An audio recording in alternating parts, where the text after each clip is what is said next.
سعيدة على كل الناس، جمعيات ومؤسسات أهلية وقطاع المجتمع المدني ورواد الأعمال. تعالوا هنقول كلمتين في السريع كده النهاردة عن المحتوى بتاعي وأنا بتعامل معاه إزاي كجمعية. كلنا عندنا مشكلة إن أنت بتتعامل مع الناس المتابعين المحتوى بتاعك إن هم محفظة. يعني أنت عمال تنزل وانت عايز الناس تديك فلوس عشان تكمل ده الكونسبت اللي عندك. يعني ده مش وحش، بس هو ده غلط في التناول وطريقه التفعيل. ليه ده غلط؟ لان انت ما ينفعش تستعمل الناس دي محفظه بس، انت خليهم شركاء معاك اصلا، خليه في الاثر، خليه يعيش معاك، خليه يعيش معاك. استعمل قاعده 20 الى 80. ايه هي 20 الى 80 دي؟ خلي 80% من المحتوى اللي انت بتنزله الفعاليات اللي انت بتنفذها، المشروعات اللي انت بتقدمها، ورش العمل اللي انت بتخطط لها، المشاكل اللي جوه المؤسسه والكيان. خلي ال 80% من المحتوى قيمه مضافه للمتابع ليك على الاكونتات الرسميه بتاعتك على السوشيال كلها، ايا كانت هي مرئيه او مقروءه يعني، او صور. يعني هل هي على يوتيوب، هل هي على انستجرام، هل هي على تويتر، هل هي على سناب شات، هل هي على فيسبوك، وتفر اي واحده منهم. انت في الاخر لازم تقدم محتوى خلي الناس تتفرج عليه. ما تخليش الناس وهو بيسكرول كده الموبايل بتاعه، لا ده عايز فلوس، ده شحاته، ده شحاته، ده شحاته. احنا مش عايزين كده. احنا عايزينه يبص يتابع، الله نشاط جميل، الله حلو قوي اللي بيتعمل، الله طب اقدر اساعد ازاي بقى. هتلاقي هو عايز يعمل مساعده. هنا دور ال 20% بتاعت كل اكشن.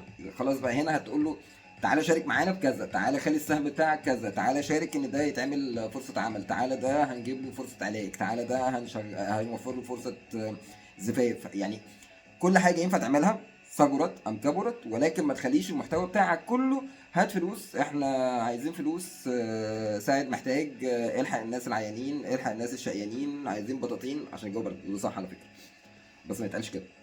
كان لازم من الاول خلي الناس عايشه معاك. يعني خلي فيه فاليو، خلي فيه فاليو، خلي فيه فاليو، خلي فيه فاليو. الفاليو ده القيمه المضافه اللي انت هتضيفها ككيان مؤسسي للمجتمع المحيط بيك. لازم تعمل كده، لازم تخلي الناس اللي حواليك هم الدايره الاولى في التاثير المجتمعي. طب ده ازاي؟ عيشوا معاك في الموضوع، اجمعهم، اعمل لهم عزومه فطار. احنا في رمضان، اعمل عزومه فطار، عرف الناس انت دورك ايه في المؤسسات، بتعملوا ايه، والناس ممكن تساعدك ازاي. شوف المهارات اللي عندهم، شوف القدرات اللي عندهم، شوف الافكار اللي عندهم.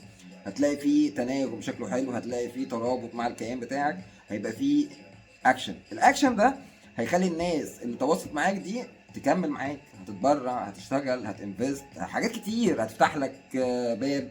هتلاقي فيه كونتاكت لفلان انت مش عارف توصل له، وصله لك. هتلاقي فيه بيرشحك لكذا، بيتكلم عليك كويس. كل ده عشان المحتوى بتاعك على الاونلاين 20% منه هات فلوس او تبرع او ساعد، بس ال 80% انت بتديله انجاز، بتديله اثر، بتديله نتيجه، بتوريله شغل، بتوريله عمل، بتوريله على الارض.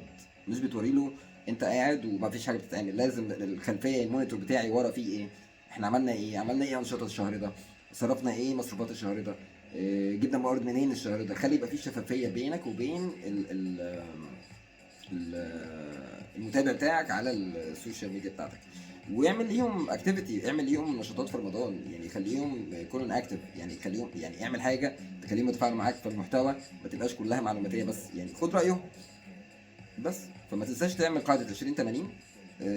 هتخلي المحتوى بتاعك والبيج بتاعتك وشكلك والقيمه اللي انت بتقدمها تبقى احلى واقوى وهتلاقي متابعين. يعني مش بتابع وخلاص، لا انا هشارك معاك وهقول لك افكار واساعدك بفلوس واساعدك بمعرفه ناس. ركز على 20 80 وركز ان يبقى فيه قيمه مضافه في اللي انت بتقدمه. تسويق بلدي سعيده.